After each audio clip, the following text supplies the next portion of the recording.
គ្នាមែនមិនចឹងក្រែងអូនជាសង្សារបងហីមិនអូននិយាយចឹងអត់ទេយើងបែកគ្នាយូរហើយយើងមិនអាចស្គាល់អ្នកឯងទេ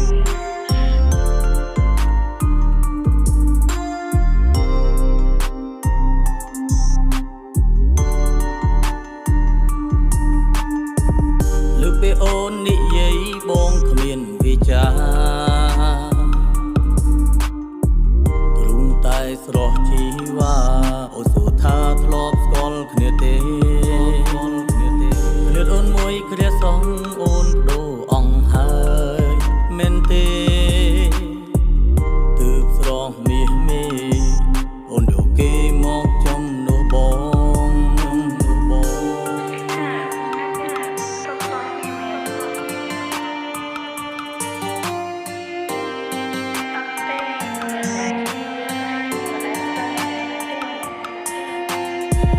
ជឿចាប់ពីពេលដែលបានដឹងគ្រប់រឿង